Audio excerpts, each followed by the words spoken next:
that card is called in this Call of the game. Grave. Call of the Grave, yeah. You can like just chump block with it and it'll die and get bigger. And you can Call of the Grave and play it again.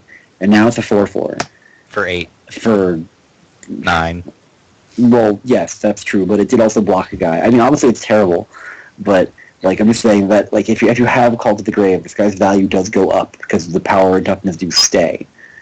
So I mean, keep that in mind if you've drafted 2 Call of the Graves and you're in black-green. I suppose this guy could conceivably be played. I still would rather not play him. Yeah, like the Wild Growth thing will get him to 8/8. That's about as good as it gets, I think.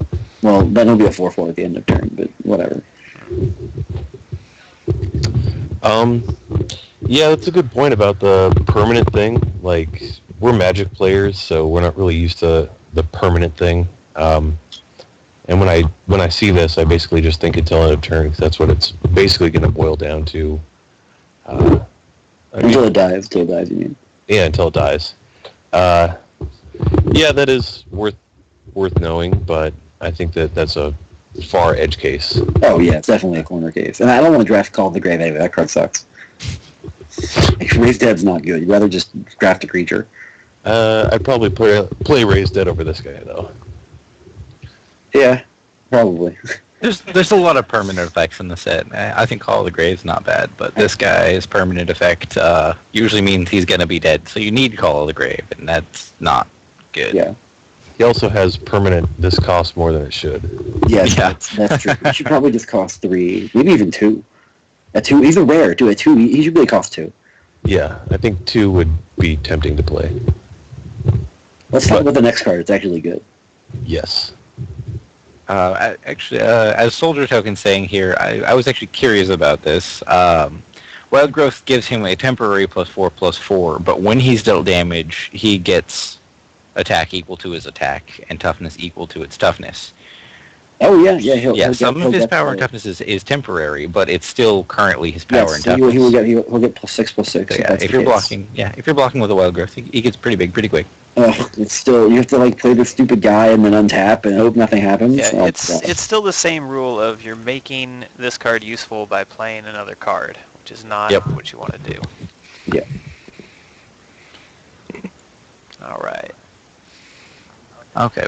Anyways, the next card is Glimmerglen Witch. Glimmerglen Witch is a 3-mana casting cost, 1 threshold, 3/3, and when it enters play, you gain 3 life. So this card is just like my favorite card in the set. It does everything but wash the dishes. It's efficiently costed. It's a pretty big guy, and you gain 3 life. In Magic, this guy costs 2 colors, and I think, but he was still common. But he was 2 colors. This guy is now 1 color, easy to play, 3/3 for 3, gain 3 life. Like it's fine. It's great. I would draft him all day, and I would play him in constructed main or sideboard in every green deck. Yeah, this guy is really good. He's like the red deck's ultimate nightmare, a big creature that they're going to have trouble killing that also gains you life. For cheap. Yeah, and it's cheap. The threshold is not hard to meet. Even in 2-color decks, it's going to be easy to cast this on turn 3 reliably. Yeah, I would gladly draft this card all day. Being a 3/3 those are good stats, and I mean, and constructed, he's going to see a lot of play. Yeah, it's a great card. Spoiler alert: Green Witch beats the Red Witch. Not if the Red Witch is in play first. I mean, at least I don't gain 3 life. Yeah, I think that came up today though. Like I was playing Ray, and I had the guy that makes him not gain life, and I think he was just dead anyway. So never mind. But not because of the witches. And just play Glimmerglen Witch, everybody. That's just the rule. It's quite good. Just Constructed or limited, go ahead and grab some of those. It's pretty good. I recommend holding on to some of those for your green decks. Yeah. Early pick and limited for sure. Okay. Moving on to Honeycap. Honeycap is a 4-mana casting cost, 1 wild threshold, 1/1. But when this troop attacks, it gets +1/+1 for each wild threshold that you have. So this guy is a pretty big attacker. Like, theoretically, he'll attack as a 6/6 on turn 5 when you attack with him. Of course, he's a terrible defender. He's only a 1/1 because he only gets buffed when he attacks, and those things don't last longer than the end of the turn. Also keep in mind he's very easily burnable, and I mean that literally. He's only a 1/1 and thus can be burned for 4, which is really, really bad. If you're in mono green aggro, I suppose this guy could be played. I would not play him. I'd much rather play Glimmerland Witch, which is the standard by which I will judge every green creature. However, it is still not unreasonable to play him if you have nothing else and want like a giant attack guy. A 6/6 for 4 is no joke on the attack. He doesn't have crush or anything, but he still fights pretty hard, and he gets bigger at that. He'll let you turn into the abyss or just kill your opponent. But again, if they have any sort of damaging removal spell, you're going to look like a big idiot. I could see myself playing this in draft quite a bit if I'm in mono green or like pretty much mono green, maybe all green splashing a couple murders or something. Yeah, he attacks for a lot. Playing him in a 2-color deck is pretty questionable though. And in constructed, he's like 4 mana to attack for 6 on the next turn is a good deal, but I'd like to have something more for that amount. Like paying 4 mana for a creature, I want something more than just attacks really good. I could see him seeing play, but maybe not for long. I think he'll be outclassed either in this set or the next set. He's okay though. Yeah. I think he's lacking something. I feels like he needs, like, I don't know, crush or maybe more power in defense, but or at least more toughness. But then he would lose it when he attacks in lieu of getting his +1/+1 for the sources instead, or for threshold. But yeah, I don't know. I think it's not quite playable.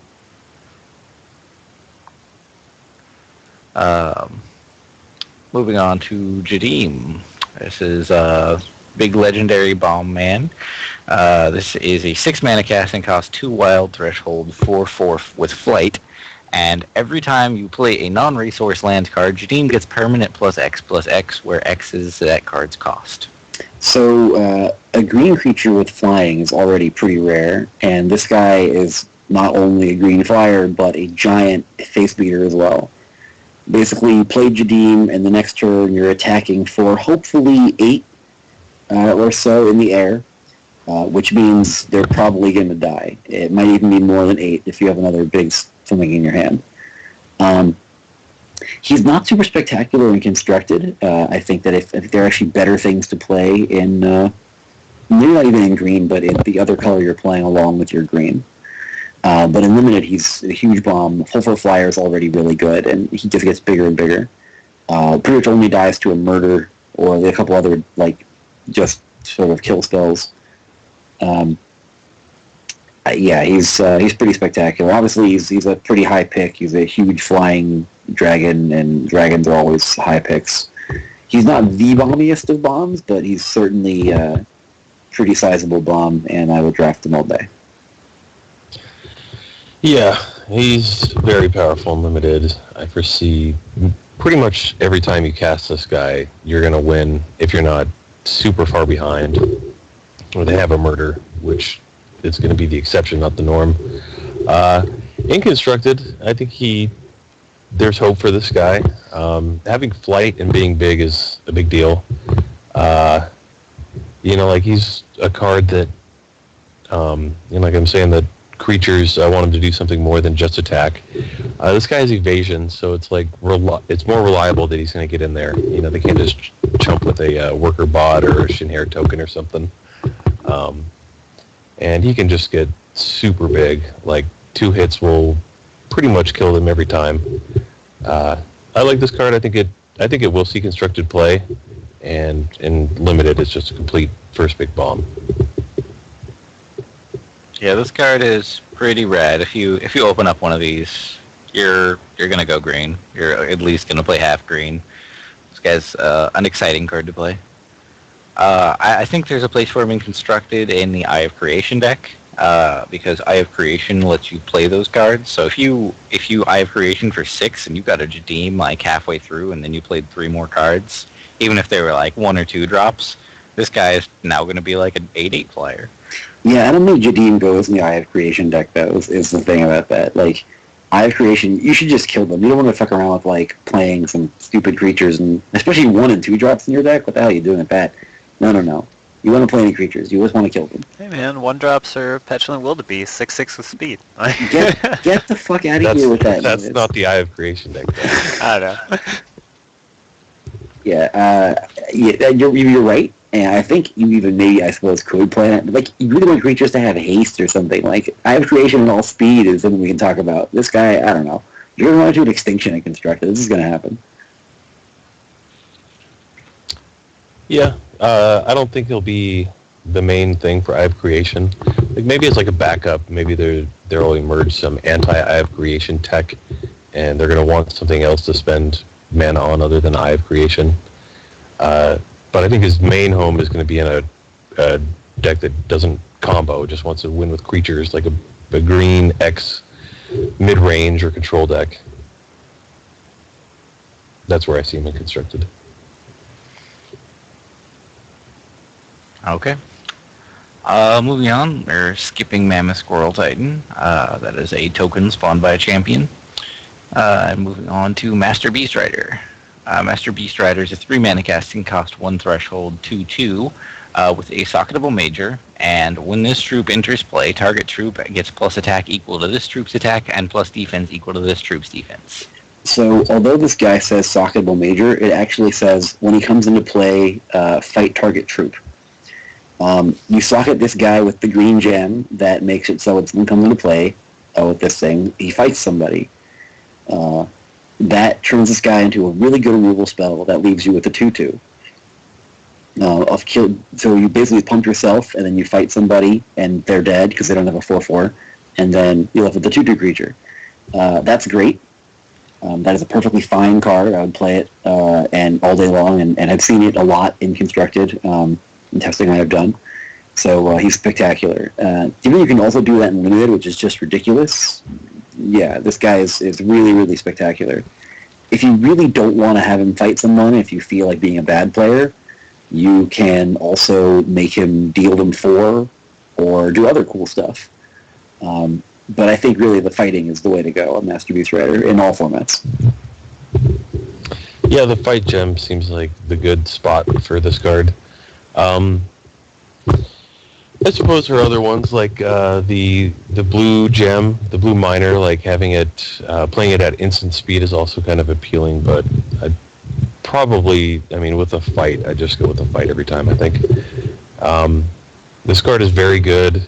You don't even have to have something that you need to kill, even if you're playing the fight gem. Like, say there's an empty board and you have a creature, you can just cast this guy, pump your guy, and attack. So, you want to save him to kill a guy, but if you're just going for damage, you can play him that way too. This card is very good, and it makes me excited for other socketable cards. This is going to see a lot of play in Constructed, and it's going to be a high pick in Limited. Especially for that reason, because you apparently just get whatever gems you want in Limited. This guy is just a great removal spell. Like, pick him as a green removal spell, which is really insane. Yeah, he's basically, when you see this in a pack, it's like a green murder that you have a 2/2 afterwards, which is pretty insane. Yeah. I guess the only thing better would be having a Vampire King out and actually murdering someone.